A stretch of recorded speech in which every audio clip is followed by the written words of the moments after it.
ورحمة الله وبركاته.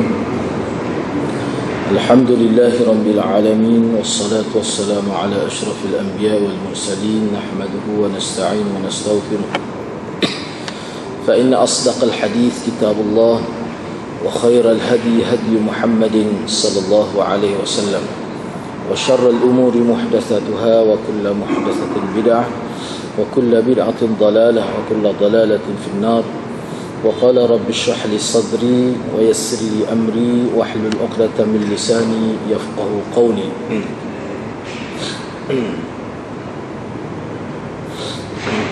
Alhamdulillah, bersyukur kehadrat Allah Subhanahu wa taala kerana dapat bersama pada malam ini. InsyaAllah pada malam ini kita nak sambung perbincangan berkaitan dengan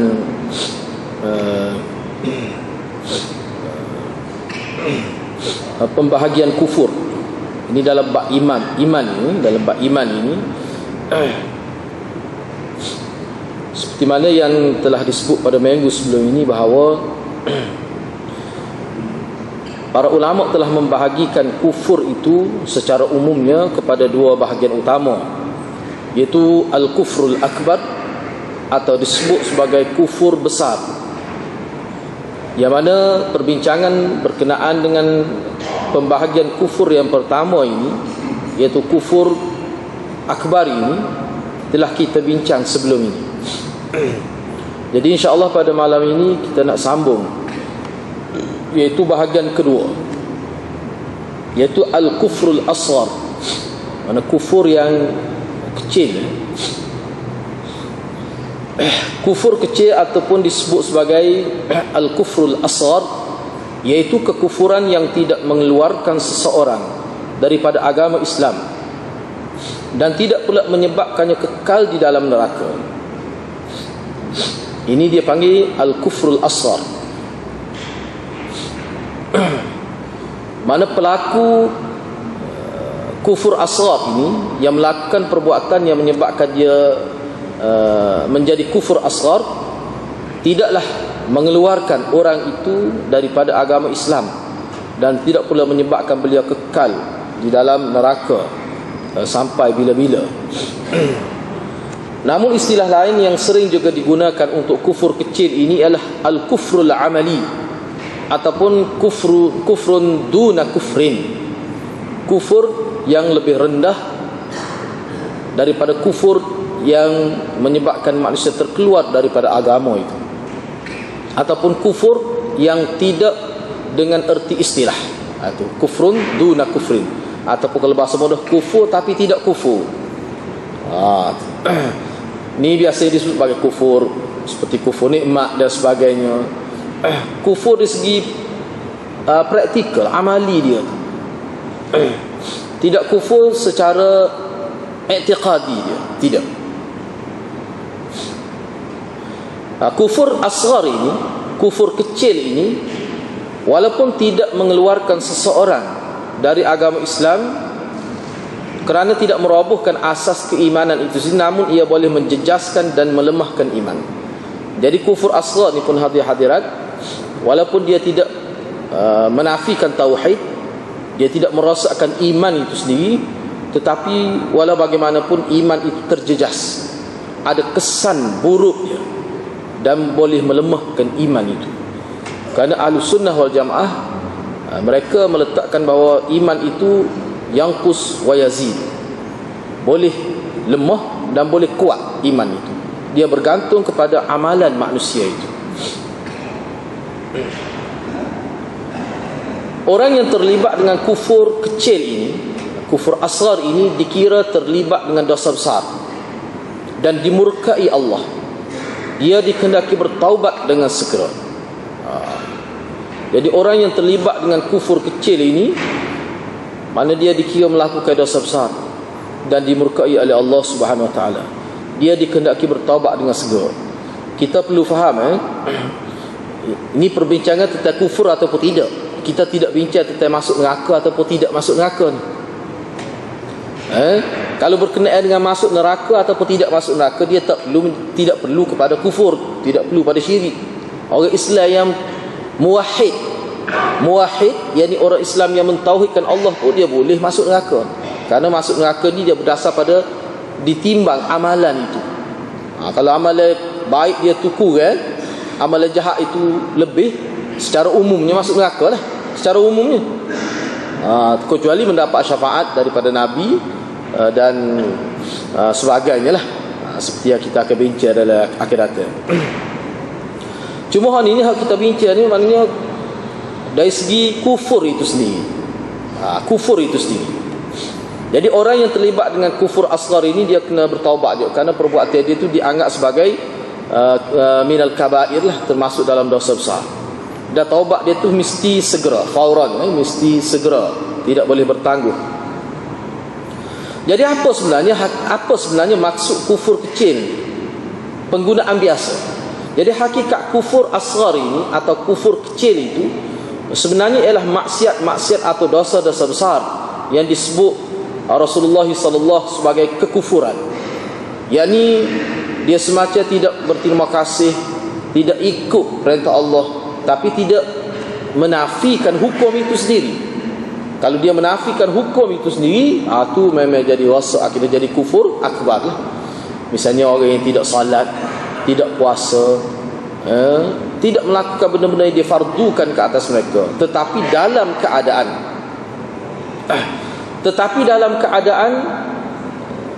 keadaan mereka masih menerima hukum itu, cuma mereka tidak melaksanakan apa yang dituntut oleh hukum itu, maka itu dikira ahli maksiat. Jadi bila kata maksiat ni, ada maksiat dalam bentuk dosa besar, dosa kecil, banyaklah kategori maksiat itu sendiri. Atau kerana ia mengandungi bayang-bayang kesyirikan. Perbuatan itu mengandungi bayang-bayang kesyirikan. Ada nampak macam syirik itu. Antara kufur yang termasuk dalam bahagian kufur kecil ini adalah misalnya kufrun ni'mah, Allah panggil kufur nikmat, dan kufur ihsan itu, yakni tidak berterima kasih kepada Allah dari sudut Allah memberi nikmat dan Allah berbudi kepada kita. Nikmat itu sekala hadirat, selagi ihsan Allah beri lebih daripada hak sepatutnya kepada kita. Mana Allah berihsan kepada kita. Kalau Allah ni tidak berihsan kepada kita, maka kita tidak hidup dalam kesenangan, hadirin dan hadirat. Jadi kufur nikmat ini sebenarnya adalah lawan kepada syukur kepada Allah itu. Jadi hakikat sebenarnya kufur nikmat ini adalah lawan kepada syukur itu.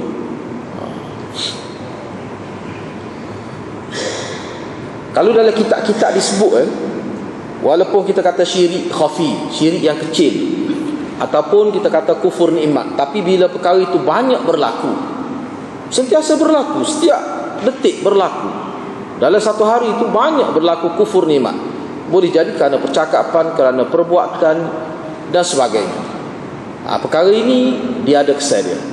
Sebab kufur ni walaupun kecil, tetapi dia akan memberi kesan kepada manusia untuk jangka masa panjang. Sebab tu tadi, seperti mana para sahabat cukup takut. Sahabat ni dia sebenarnya lebih takut pada dosa-dosa kecil ni. Sahabat Nabi radhiyallahu anhu dia lebih bimbang pada dosa-dosa kecil. Sebab dosa kecil ni manusia mudah terlepas pandang. Sahabat ni kalau ada orang buat dosa besar tu, berapa orang sahabat ni? Dosa besar ni mudah kita nak jaga. Tapi dosa kecil payah, kadang-kadang dia berlalu dengan begitu. Jarang manusia bertobat dengan dosa kecil ni. Jarang manusia bertobat dengan sebab dosa-dosa kecil yang mereka lakukan. Tu bahaya ni sebab apa? Dia manusia jadi tak khabar, terlepas pandang. Sebab tu dalam hadis Nabi sebut, ada orang yang terkejut bila tengok dosa dia sebesar bukit Uhud. Dia ingat masa dia duduk atas dunia dulu tak pernah berzina, tak pernah minawak, tak buat dosa besar. Rupanya itu adalah timbunan dosa-dosa kecil yang dilakukan sepanjang hayat. Dan tidak banyak dilakukan amalan-amalan yang boleh menghapuskan dosa kecil, kita panggil mukaffirat itu. Itu bahaya. Jadi seseorang yang tidak bersyukur kepada Allah atas nikmat yang dikurniakan oleh Allah kepadanya, pada hakikatnya adalah seorang yang tidak tahu mengenang budi dan tanpa disedarinya dia sesungguhnya mengingkari dan menafikan nikmat Allah itu apabila ia mengaitkannya dengan orang lain atau sesuatu yang lain selain daripada Allah. Misalnya kita kata berterima kasih pada orang dalam keadaan kita tidak ingat pada Allah.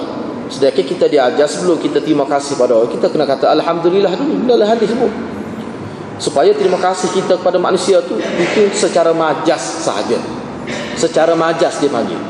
Secara adab sahaja. Bila sebelum kita nak kata syukran lak, kita kata terima kasih, kita nak kata kepada seseorang, kita kena kata alhamdulillah dulu. Hak tu hak hakikatnya. Hak tu hakikat syukur semuanya. Hak kita terima kasih kepada orang, puji orang itu secara majas saja. Majas di mana secara beradab. Apa maksudnya?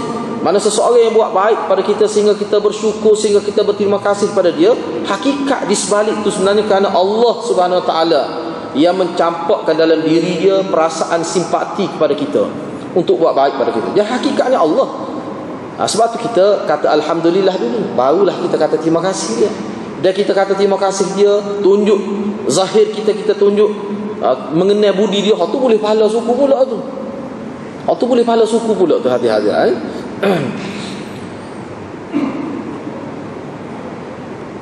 Pada hakikatnya jadi seseorang yang tidak bersyukur kepada Allah atas nikmat yang dikurniakan oleh Allah kepadanya, pada hakikatnya sebenarnya dia adalah seorang yang tidak tahu mengenang budi, dan tanpa disedarinya dia sesungguhnya mengingkari dan menafikan nikmat Allah itu apabila ia mengaitkan dengan orang lain atau sesuatu yang lain daripada Allah Subhanahu Wa Taala.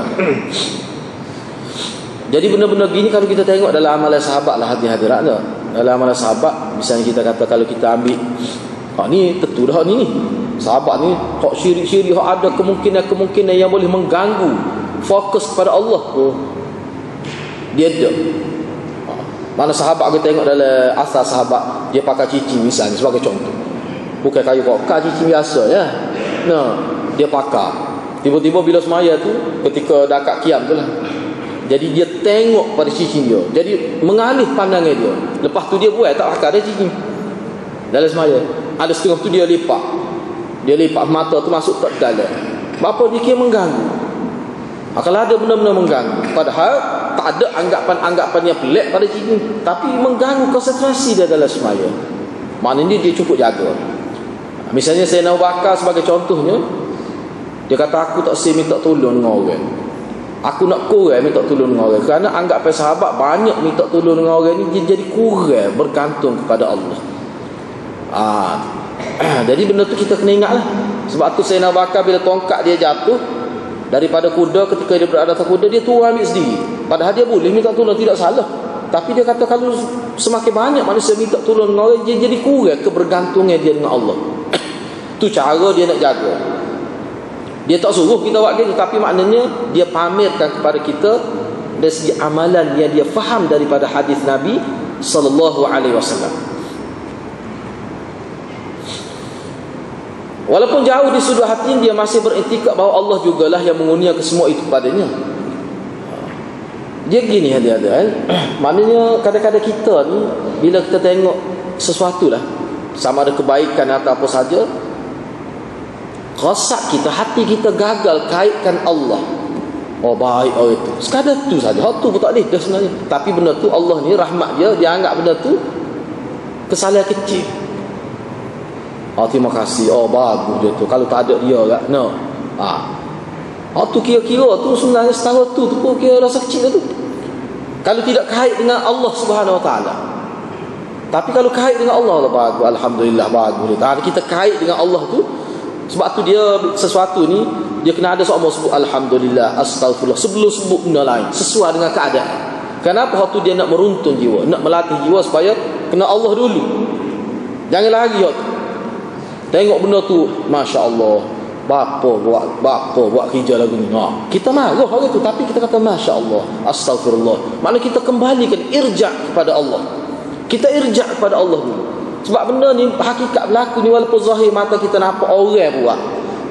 Fenomena alam zahir ni, tapi hakikatnya Allah. Jadi umat Islam bila sesuatu berlaku, dia kembali pada Allah dulu, irja' kepada Allah dulu. tengok aksiden, astagfirullah, masya-Allah, la haula wala. Sebelum sebut, tentulah kita kata langgar lampu merah sangat. Misalnya kita kata. Tapi sebelum aksiden lah kita kata. Tapi sebelum kita kata kita marah dia, sebelum kita menyalahkan dia kerana langgar lampu merah, kita akan sebut dulu astagfirullah, masya-Allah. Jadi benda tu hakikatnya sebab ramai juga orang langgar lampu merah tak ada apa-apa. Ramai juga orang langgar lampu merah tak ada apa-apa. Tak aksiden pun. Jadi hakikat sebenarnya lampu merah tu. Dok hakikatnya tak ada. Hak lampu hijau buat aksiden. Hakikat sebenarnya. Tu hakikat sebenarnya. Bukan itu cumanya benda tu apa kita kata potensi besar untuk berlaku aksiden tu kenapa? Tak ikut peraturan itulah. Hak tu satu kesalahan dan memang boleh dihukum. Tapi hakikat sebenarnya Allah Subhanahu wa taala. Itu iman, itu iman. Memang dari segi hukum wad'i kita kata secara kauni tak boleh kena ikut disiplin. Semua kita kata nerak atas motor. Perbuatan lagu tu bahaya. Padahal dia nerak pun ramah pak tua tak mati-mati ada juga. Tapi itu perbuatan bahaya. Bahaya ni tak boleh. Perbuatan bahaya tu sendiri tu tak boleh dah. Dosa dah dalam agama. Walaupun tidak rebah, tidak apa.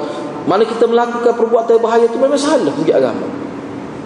Baik, bila berlaku kita kena kata dulu astagfirullah misalnya, wala haula wala quwwata, masya-Allah. Kita kata. Mana kita kembalikan dulu pada Allah. Kalau benda-benda yang menampakkan nikmat, menampakkan kita kata hak suka, benda hak suka, kita kata alhamdulillah. Alhamdulillah lah. Moga dia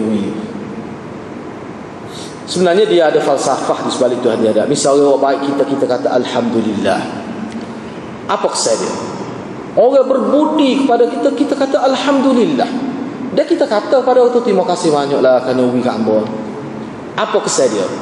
Kita akan jadi mengajar jiwa kita, dia wi kita sebenarnya hakikatnya kita bila kita kata alhamdulillah, kira-kiranya maksud falsafah Islamnya di sebalik tu, kalau faham molek dengan alhamdulillah tu, kita tidak boleh diperbodohkan oleh manusia.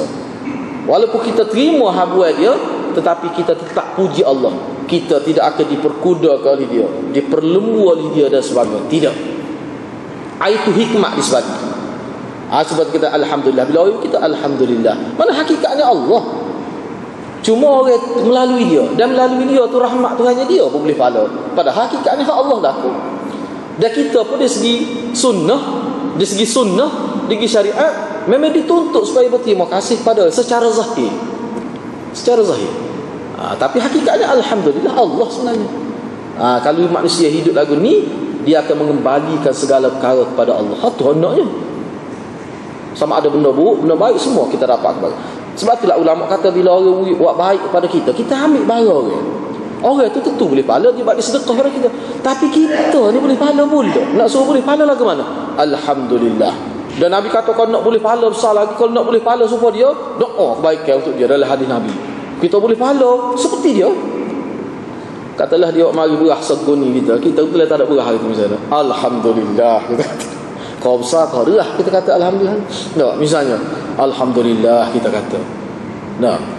Dia boleh pahala sebab dia beri kepada kita rezeki tu. Mana rezeki lah kita kata tak? Kita kata alhamdulillah kita boleh pahala. Dalam hadis kata kalau kita doa pula kepada dia tanpa pengetahuan dia, lagi besar. Maknanya umat Islam ni setiap lekok, setiap perbuatan dia semua boleh pahala belaka. Dia naknya faham sekarang. Tapi apa yang saya nak pakai dalam konteks kita belajar ni, iman ini, semua perkara itu kita kena irja' kepada Allah. Inna lillahi wa inna ilaihi irja' kepada Allah belaka. Antara contoh kufur nikmat ialah menamakan anak-anak dengan nama yang mengandungi bayang-bayang kesyirikan, seperti Abdul Husain, Abdul Rasul, Abdul Ali dan lain-lain, Sajjad Ali, Abid Ali misalnya. Tu tak boleh tu. Tak boleh. Tu memang syirik. Ni sebut, ni letak ni ada bayi-bayi syirik. Mana dia kijahir ni. Abdul Husain dia tak tahu. Tapi kalau dia maksud Abdul Husain kerana nak mengabdikan diri pada Husain, memang kufur akbar itu. Bukan kufur asghar. Dia ni bubuh Abdul Husain dengan maksud Husain tu mempunyai sifat-sifat Tuhan. Sebab tu dia kata dia ni hamba Husain. Oh, lagu tu tidak kufrul asghar, tu hati-hati lah. Itu kufrul akbar, itu syirik yang nyata. Syirik fit tasmiyah. Hak syirik fit tasmiyah, hak kata ulama kata orang ni boleh jadi dia tak tahu. Karena sebab tak tahu. Dan orang pun tak ada ayat dia. Tapi kalau setelah disebut pada dia suruh tukar, tak usah tukar juga. Apatah lagi kalau ada akidahnya di sebalik nama tu. Kalau ada akidahnya di sebalik nama tu, tu memang tidak kufrul asghar, tu hati-hati. Itu kufrul akbar. Sajjad Ali, orang yang banyak sujud pada Sayyidina Ali. Di sebalik tu ada akidah tentang kebesaran Ali tu. Tu memang kafir tu. Tak suruh buat gurau lah bagi-bagi. Hati-hati lah. Tapi kok mana kufur nikmat tu, kalau sekadar bubuh nama dia tak tahu apa satu. Misalnya orang tubuh nama anak dia Azmi, misalnya dia tak tahu apa satu, tak dosa. Tapi kalau dia tahu bubuh juga, dosa. Azni maknanya saya sedang dan akan melakukan zina. Dah lah sedang akan dah pula dia. Tak ada nampak nak bukti. Biasanya tu nama tu sendiri gitu dah. Hal wal istiqbal kan, fa'il mudhari'. No. Sekarang dan akan. Tu dia makna. Makna lah ni dia buat zina akan hati, apa kau setinggal juga nak buat juga. Tu kalau dia tahu setelah dinasihati berbuat juga, tu dosa, hati-hati tu. Dosa nama lepas tu lagu mana anak dia di Mekah tu. Di Mekah tepuk daya orang Arab. Berat dah. Nama tak dia kena tukar, wajib tukar. Nabi tukar 23 sahabat dia, Nabi tukar nama. Sebab ada unsur-unsur yang tidak baik. Bukan semata-mata syirik, hati-hati tak. Kalau Nabi tukar nama sahabat dia bukan ki syirik saja, ki nama tak molek. Nama tak molek, tak sesuai. Misalnya nama tu bersifat puji diri sendiri, misalnya tak boleh. Tak boleh juga. Dalam kitab Imam Tawi, Nabi Tawi, nama dia tu menunjukkan dia tu. Misalnya kata dia ni orang paling jauh, gitu makna dia. Misalnya bila diterima, tak boleh. Ulama Tawi, Tawi lagu tu. Dia tak sesuai ada makna riya, makna wujud pada nama tu. Sebab nama-nama ni dia doa, hakikat nama ni doa dia ada. Bukankah Allah yang mengurniakan anak kepada kita? Kenapa pula kita mengatakan anak itu hamba Husain atau hamba Rasul? Seolah-olah Husain dan Rasul pula yang mengurniakan anak itu kepada kita. Hamba Allah lah, anak itu kurniaan Allah, hibatullah. Anak-anak ni rezeki yang paling bernilai. Tiba-tiba kita kata dia ni hamba Husain. Hamba Allah. Husain tu dia hamba Allah. Ini kita bercakap dalam konteks ahli sunnah ni. Dalam konteks dia ni agama yang benar. Kalau dalam konteks agama salah, dia jadi lagu lain lah perbincangan kita ni. Kalau kita bincang tentang Syiah, kita tidak bincang lagu ni lah, hati-hati tak? Dia jadi perbincangan dalam bentuk lain. Ni kita kira orang ni jahil, dia tidak tahu. Dia ingat kata apa sebab bunyi sedap kan. Orang kita ni dia nak nama ni hak jarang orang bubuh. Memang jarang semua lah Abdul Husain ni. Memang tak ada Husain ni. Kalau ada tu dia marah luar tu. Kadang-kadang bahaya juga orang kita ni buat kau tak serupa tu. Memang tak serupa sungguh. Tapi kan hasil dia jadi tak malu. Seterusnya, misalnya ini contoh kufur, contoh kufur nikmat ni. Orang panggil kufur asghar ni lah. Beria-ia benar atau bersungguh-sungguh mengaitkan kesembuhan dengan sesuatu obat atau rawatan seorang doktor. Padahal yang menyembuhkannya adalah Allah. Ubat dan doktor itu tidak lebih daripada sebab saja. Bersungguh benar dia. Ni Allah jadi lebih hak. Biar pada-pada lah. Maknanya biar pada-pada. Orang Kelantan kata biar sekadar kecil no. Jangan lebih. Betul lah kata kalau obat ni mujarab pun kena kata alhamdulillah setakat ni dah. Setakat kita guna ni alhamdulillah. Mana ramai dah orang siap. Sekadar tu sudah lah. Ni tu dak siapa orang kelih pun dengar. Siapa kita kata bahaya dan datuk ni kecek ni dah. Tu makna kenapa? Dia tidak kata obat tu menyembuhkan, sebab tu tak jadi syirik akbar. Tapi kalau dia sebut begitu dalam akidah, dalam hati dia kata memang ni menyembuhkan. Memang kafir dia dengan Tuhan lah tu. Memang kufur lah tu. Tapi dia kagum. Dia kagum dengan obat, dia kagum. Misalnya dia kagum dengan doktor ni, memang jadi molek. 3-4 orang dia bagi jadi berlaku. Oh, dia sebut gini, ada berlebih-lebih. Tu tak boleh. Apa tu? Bimbang lah, bimbang.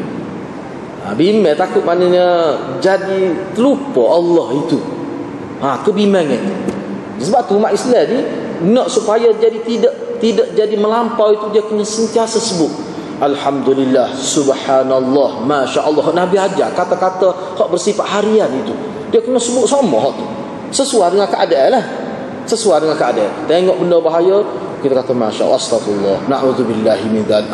Kena ada sama tu. Apa tu? Nak latih diri kita, nak latih jiwa kita. Takut kita bergantung ataupun takut kita berlindung kepada selain Allah. Bimbang tu. Yang kita main hati tak? Dulu kan ada orang pening ada saya mau besar, percayakan Panado. Itu katanya berimeh kau lah ke mana ni? Berimeh kepada Panado kau lah ke mana ni dia kata. Percayakan Panado. Jadi kita nak buat elah pun janganlah doa. Seolah al-iman bil Panado gitu ke maksudnya? Tak ada dia pun tak kata gitu. Mengok dia buat tu Cina. Dia pun tak tahu apa satu. Tapi kadang-kadang benda-benda gitu nak jaga tak sendiri terlajak lah.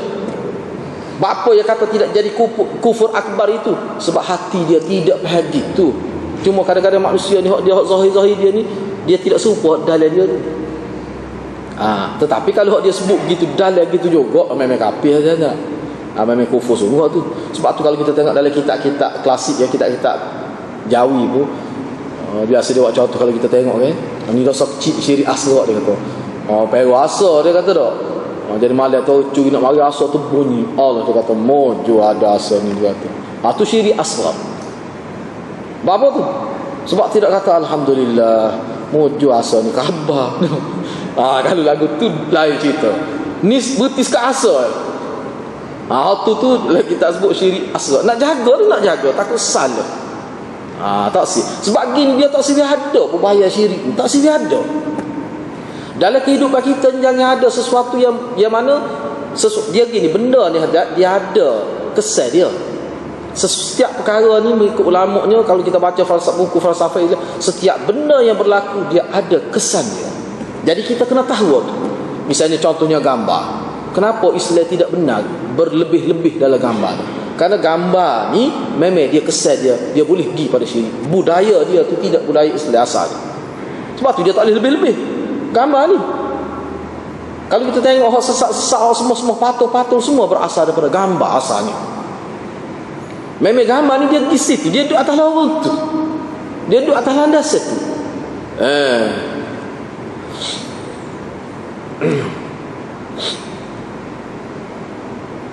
Innas safinata la tajri 'ala al-yabasa. Kayak ulama sebut dah. Ulama kata perahu ni tak bergerak di atas tanah yang kering kontak, tidak. Jadi kalau kita letak perahu kita atas harisah, dia akan gerak pergi ke tempat destinasi dia. Jadi kalau kita contohnya, jadi kita kena tahulah gambar ni ujung jatuh dia mana. Misalnya, memang ulama sebut dah. Kita kena tahu. Sebab tu umat Islam ni salah satu untuk dia memahami sesuatu, dia kena tahu sejarah sesuatu. Misalnya kita atas sambut hari jadi misalnya, budaya Islam ke tidak? Kita kena tahu sejarah dia. Dah Nabi tu aja buat, sahabat tu aja hari jadilah. Kita sambut maulid anak kita misalnya. Maulid ni hari jadilah. Bahasa terjemahan mana hari jadilah. Hari lahir. Tu misalnya. Tu budaya Islam ke tidak? Kita kena ambil kira tu hati-hati tak? Kita nak sambut hari jadi anak kita tu lah. Kita kata kita sambut hari jadi pun kita baca Quran. Kita tidak buat kek, tidak boleh leleh gitu. Kita beli koleh-koleh gitu ya, kata tak? Misalnya tak ada letak lilin siuk-siuk tu majusi, kita buat belakang dah tu cuma kita sambut saja. Yusuf Qaradawi kata hak jenis hak kata lagu ni. Sebab di tanah Arab ada tu, tak Arab kecek lagu tu. Yusuf Qaradawi kata benda itu contoh benda yang tidak perlu sambut hari jadi ni. Benda tak perlu, tak ada sebab. Untuk apa? Tak ada sebab. Sebab kita dengan tarikh lahir kita tak ada gapo apa sebenarnya hakikatnya hatinya. Tak ada gapo. kullu mauludin yulad al fitrah. Hatta orang kafir pun ketika lahir dia tu bagi fitrah. Hak ambil kiranya amal selepas tu. Ambil kira. Sebab tu dia kata tak perlu. Sebab tu Nabi tak pernah buat kelabu. Sahabat tak pernah buat kelabu. Sedangkan kalau kita baca dalam sejarah, sambut hari lahir ni memang ada disebut. Itu amalan apa-apa Parsi, amalan apa-apa Yahudi, itu ada disebut. Orang Islam tak pernah buat, tak ada. Imam Syafi'i kau sambut hari jadi dia. Tak ada hati-hati lah. Jadi jangan duduk gomo, jangan duduk lebih-lebih lah. Jangan duduk gomo lalu. Takut kita ni sudah terambil budaya orang yang tidak Islam. Kita duk kata ke budaya kita. Tu kata asalnya. Masalah budaya ni kan besar ke hadirat budaya-budaya ni. No. Nabi tak sewi kita ambil budaya orang kafir, tak sewi. Kalau benar sebab Islam ni dia ada budaya dia sendiri. Sebab tu Hamka tulis buku apa ni peribadi tu. Peribadi tu dia kena ada peribadi Islam lagu ni. Peribadi orang kafir lagu ni. Jangan tukar tu. Kalau kita ni ahli sunnah semua, kita ikut Nabi, kita tengok Nabi lagu ni. Tu ahli sunnah semua ni. Dia rela tinggal walaupun dia amal 40 tahun. Apa sebab Nabi canggah dengan Nabi. Itu ahli sunnah sungguhnya. Tu baru panggil ahlus sunnah wal jamaah. Jamaah sahabat. Tu sebenar. Jadi kalau kita tak sanggup ikut tu hati-hati, itu tidak ahlus sunnah tu. Ahlus sunnah ni ahlul hadis. Orang ikut hadis. Tengok Nabi lagu, sahabat lagu. Itu. Saya bimbang sebab kadang-kadang budaya ni dia ada unsur syirik. Seperti kata contoh kita sambut hari jadi dengan buh lilin. Dalam falsafah ajaran Majusi dia ada maksud tu. Kenapa? Maknanya yang menjadikan dia ni mana Tuhan dia sembah tu, api tu. Itu dia nak Tuhan sembah api. Sebab dia tak api. Dia nak mengisyaratkan pentingnya api dalam kehidupan. Jadi kita buai api saja. Buai tu. Lepas tu kita kata, apa yang jadi lagu tu? Buai semua lah. Dia bukan kira api amalan tu. Ni masalahnya hati-hati lah. Jadi benda-benda gini kita kena faham lah. Kena faham. Kita pun tidak kata sama orang jadi syirik, jadi kafir lagi dah. Ulama pun tak kata begitu. Tapi apa yang buat orang kafir buat tu? Tu persoalan dia. Bagi orang Islam besar dah tu. Dalam kehidupan kita pun ada benda-benda lagu hadirat. Apa duk ikut orang yang tak pakar. Dalam kehidupan kita pun kita guna. Kadang-kadang orang yang tak pakar buat tu bukanlah kata syirik pun, tapi kalau kerana dia tu memang terkenal orang jahat, kita tak ikut dia. Kalau dia yang buat benda tu, kalau kita kata duk ikut benda-benda tak molek, orang tak molek buat. Dia tu kan main apa duk ikut dia apa. Kita ikut dia orang ini orang baik. Dah kita tahu dah ni budaya tidak budaya Islam. Bila tidak budaya Islam, budaya siapa? Sebab itulah hati-hati masalah sambut hari jadi, sama ada gambar. Ulama tekan dari sudut budaya tu. Memang ulama tekan dalam perbahasan. Budaya tu kita kena tahu.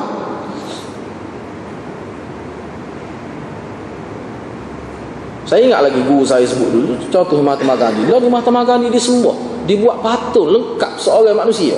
Asal dulu gambar ya. Bila mati generasi ni, mari generasi cucu apa ni letak bunga. Lepas tu buat gambar timur. Mari lepas waktu kau lama, manusia ni dia semakin jauh daripada tokoh, dia semakin rasa hebat tokoh tu. Pesen manusia tu begitu. Akhir sekali tak padan lagi. Nak buat dia cukup seorang. Akhir sekali gambar siap lah ni disembah Mahatma Gandhi. Dulu dah. Orang zaman dia, anak-anak dia pun tak sembah dia. Tapi itulah manusia. Sebab tu hati-hati lah. Jangan kita buat biar pada-pada sudah lah. Sebab tu banyak hadis Nabi berkait dengan gambar. Nabi la'anallahul musawwirin wal musawwirat. Tu ni peringkat nak buat tu. Sebab pengaruh Rom dengan Parsi kuat dalam budaya Arab sebenarnya zaman dulu. Kita kena tahu tu. Jadi proses Nabi nak buat, Nabi suruh bunuh hanyita. Itu proses nak buat budaya terikat dengan orang kafir. Kiblat pada kafir itu tak boleh. Jadi kalau dia kiblat pada orang kafir, hati dia lebih cenderung kepada orang kafir, hati dia lebih melihat orang kafir itu hebat, dia tak akan. Sebab hati manusia boleh tumpu sekar ya. Lagi tak boleh buat tu, dia tidak akan pergi teguh pada agama.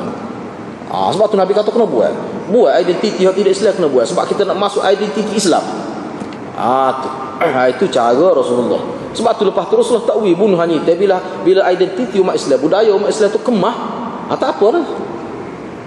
Sebab demo ni pudatha ahdin bi kufrin. Sebab mereka ni baru berpisah daripada zaman kafir. dalam hadis tersebut. Itulah yang dimaksudkan oleh Allah melalui dua firman-Nya di bawah ini. Wa daraballahu mathalan qaryatan kanat aminatan mutmainnah ya'tiha rizquha ragadan min kulli makanin fakafarat bi an'amillah fa'adhaqaha Allahu libasal ju'i wal khawfi bima kanu yasna'un. Surah An-Nahl. Allah telah membuat satu perumpamaan dengan menyebutkan sebuah negeri yang dahulunya aman lagi tenteram, rezekinya datang kepada penduduknya melimpah ruah dari segenap tempat. Allah keluarkan rezeki daripada bumi, tetapi penduduknya mengingkari, yakni tidak bersyukur. Allah guna sini fakafarat bi an'amillah, tetapi penduduk dia tu kufur, yakni tidak berterima kasih pada Allah dengan nikmat-nikmat. Maka fa'adzaqahallahu libasan, maka Allah kenakan pada mereka pakaian ketakutan dan kebimbangan, lapar dan sebagainya. Juk tu makna lapar, khauf ni takut, jadi takut. Berat hati-hati tak takut ni satu bala. Baru ada keadaan takut, dalam keadaan lapar semua. Benda tu berlaku bima kanu yasna'u, dengan sebab perbuatan kamu sendiri, perbuatan mereka, jadi penduduk negeri tu. Jadi ayat ni sebenarnya Allah SWT nak kait ke bahawa suasana ini dia berkait dengan perbuatan manusia. Suasana ini dia berkait dengan perbuatan manusia. Atau panggil sunnatullah. Dia panggil sunnatullah. Bila seorang tu buat benda tak kena Tuhan, Allah akan tukar suasana. Suasana ni bahayanya. Jadi takut, tidak aman, tidak tenteram. Ini bukan nikmat, ini bala ni.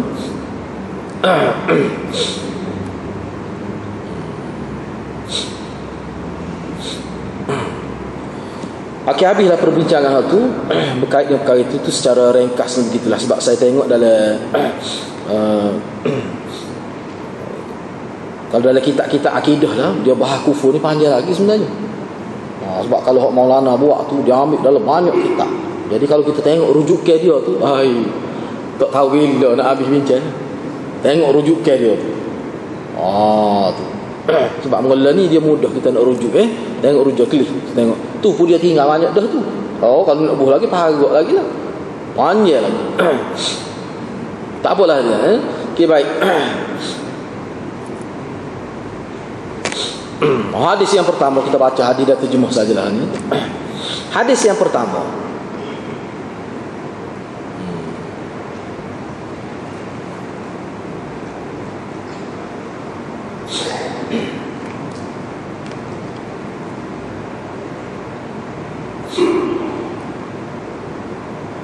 ni tertinggal, terdiri satu bahagian.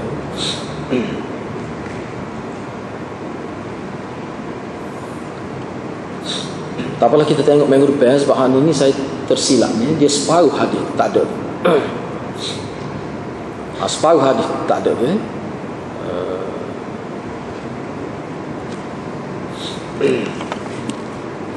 Saya baca hadis saja lah.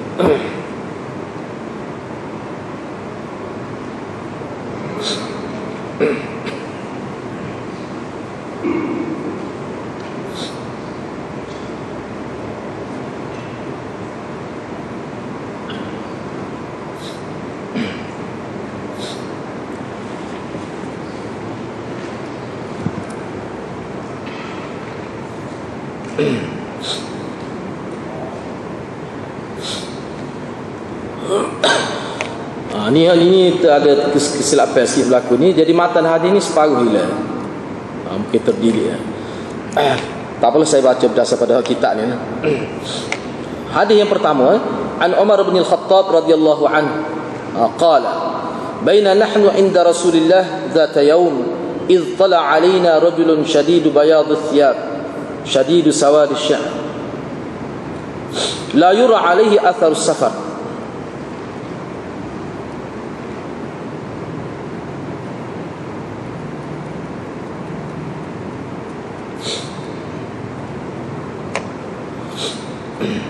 ولا يعرفه منا أحد حتى جلس إلى النبي صلى الله عليه وسلم فأسند ركبتيه إلى ركبتيه ووضع كفيه على فخذيه وقال يا محمد أخبرني عن الإسلام قال الإسلام أن تشهد أن لا إله إلا الله wa anna Muhammadan Rasulullah wa tuqima as-salah wa tu'tiya az-zakah wa tasuma Ramadan wa tahujja al-bait in istata'ta ilayhi sabila.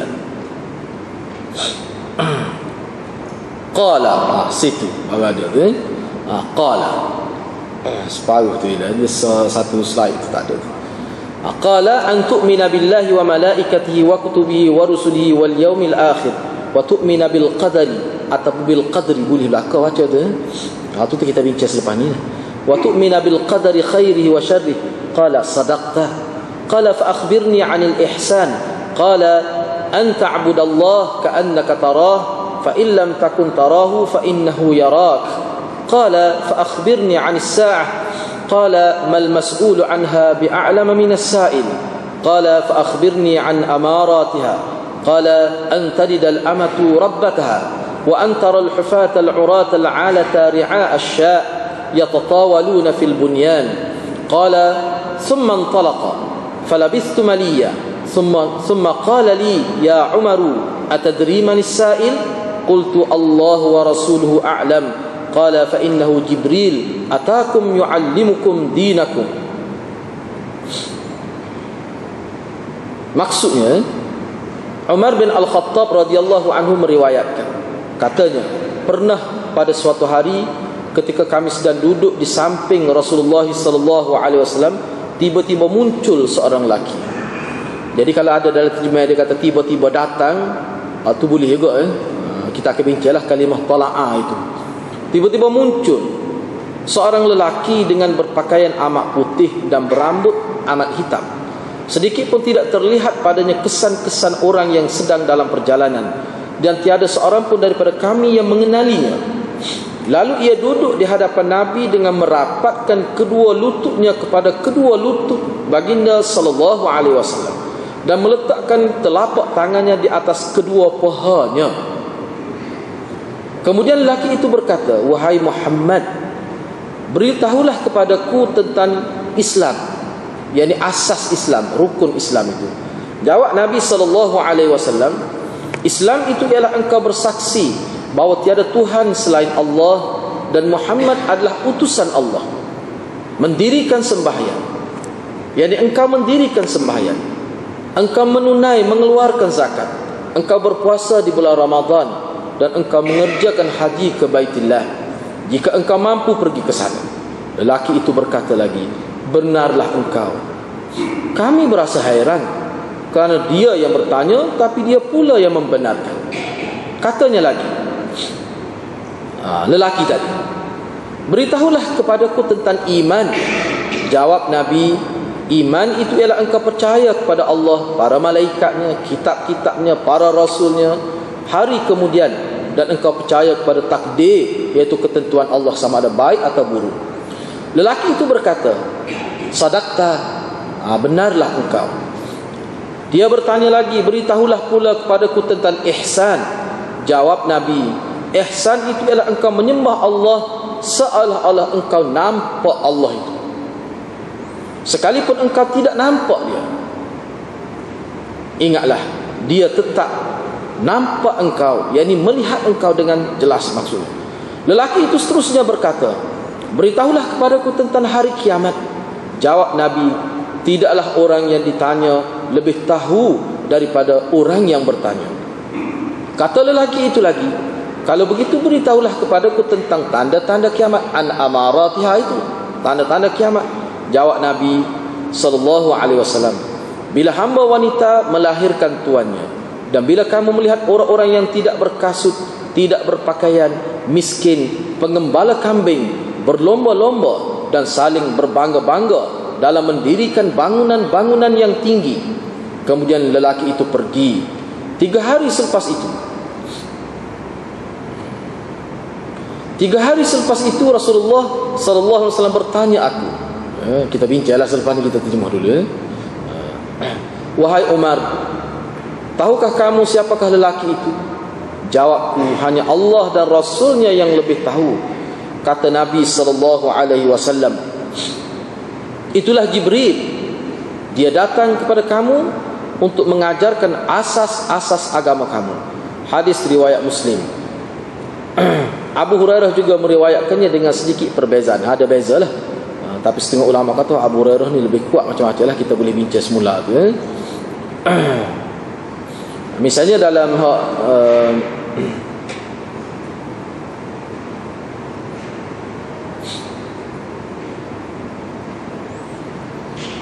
Abu Hurairah juga meriwayatkannya dengan sedikit perbezaan, dengan sedikit perbezaan. Sedikit perbezaan. Okay, tak apalah. Ini riwayat Abu Hurairah. Saya nak ambil sikit lagi. Di dalam riwayat itu tersebut, bila kamu melihat orang-orang yang tidak berkasut, tidak berpakaian, tuli dan bisu menjadi raja pemerintah, kiamat termasuk dalam salah satu berlima perkara yang tidak diketahui kecuali Allah. Kemudian Nabi membacakan ayat innallaha indahu ilmus sah wa yunazzilul ghais dan seterusnya. Ini hak dalam riwayat Abi Hurairah. Dia ada sedikit perbezaan.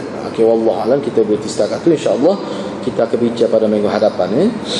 Jadi hak ini mungkin kita akan bincang panjanglah kerana hak ni hadis permulaan di bawah tajuk ni. Kita akan bincang panjanglah insya-Allah. Assalamualaikum warahmatullahi wabarakatuh.